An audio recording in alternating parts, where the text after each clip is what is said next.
টেকনিশিয়ানদের একটা বড় অংশ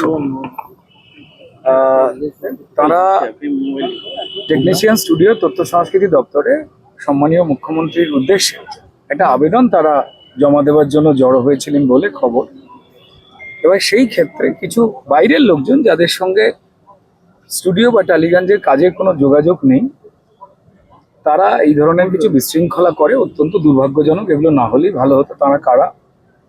বাকি আমাদের যারা সিনিয়র টেকনিশিয়ান, যেমন এদিকে জয়ন্তদা রয়েছেন, সোমনাথ কুণ্ডুর মতো একজন অত্যন্ত আমাদের গর্বের একজন মেকআপ শিল্পী রয়েছেন, তারাও কেউ আইডেন্টিফাই করতে পারেনি। মূল উদ্দেশ্যটা ছিল সম্মানীয় মুখ্যমন্ত্রীর কাছে কিভাবে, কোন নিয়মে আমাদের টলিউড ইন্ডাস্ট্রি চলবে সেই ব্যাপারে তাদের কিছু বক্তব্য।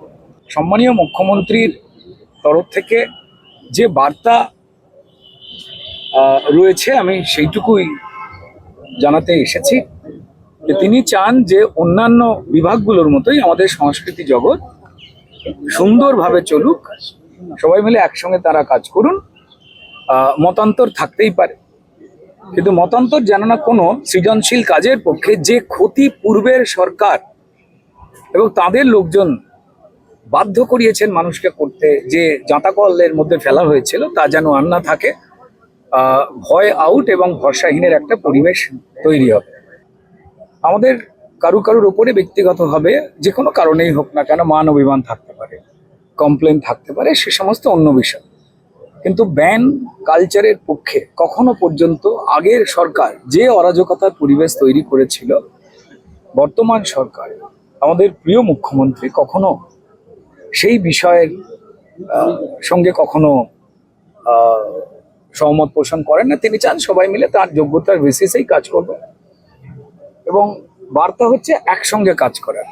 সবাই চাইছেন তার নিজের মতো করে এই ইন্ডাস্ট্রির ভালো হোক। পরামর্শ আমরা কিছু দিতেই পারি।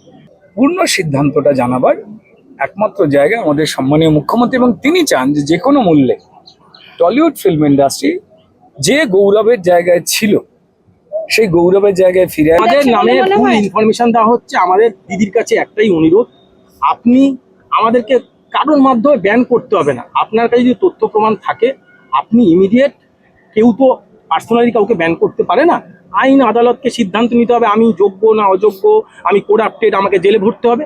ইমিডিয়েট তথ্য প্রমাণ নিয়ে নির্দিষ্ট থানায়, পিজেন পার্ক, আমাদের তো কুদঘাটে আমাদের গিল্ডের অফিস, পিজেন পার্ক থাকা জমা করুক, আমাদের ইমিডিয়েট অ্যারেস্ট করিয়ে দিই। আমাদের চিঠিতে আমরা সমস্ত কটা ইউনিয়নের এখানে প্রতিনিধিরা, সেক্রেটারিরা আছে, আমরা সকালবেলা যে জমায়েতটা করছিলাম শান্তিপূর্ণ অবস্থান, আমরা মুখ্যমন্ত্রীর কাছে মাননীয় মুখ্যমন্ত্রীর কাছে আমাদের একটা চিঠি দেওয়ার ছিল যে আমরা সুস্থভাবে কাজ করতে চাই। সমস্ত গিল্ড, এতগুলো গিল্ডের প্রায় 8000 মেম্বার, সবাই কালকের কিছু বক্তব্যের পরে সবাই টেনশনে আছে। আমরা চেয়েছিলাম যে আজকে একটা জমায়েত করে সবাই সই সংগ্রহ করে মুখ্যমন্ত্রীকে আমরা চিঠিটা দেব যে ইন্ডাস্ট্রির মধ্যে ইমিডিয়েট আপনি হস্তক্ষেপ করে বিষয়টা পর্যালোচনা করে বিচার বিবেচনা করে যে সঠিক না বেঠিক কি আছে যাচাই করে সিদ্ধান্ত নিন। আমরা কিন্তু কোনো রকম ঝামেলা, অশান্তি, জমায়েত, ভাঙচুরের পক্ষপাতী নয়। এবং আজকে সকালবেলা যে ইনসিডেন্ট হয়েছে, যেভাবে বহিরাগত লোকজন এসে ইট পাটকেল ছুঁড়েছে, তারপরে বহু টেকনিশিয়ান বলেছিল আজকে থেকে আমরা শুটিংয়ে যাব না।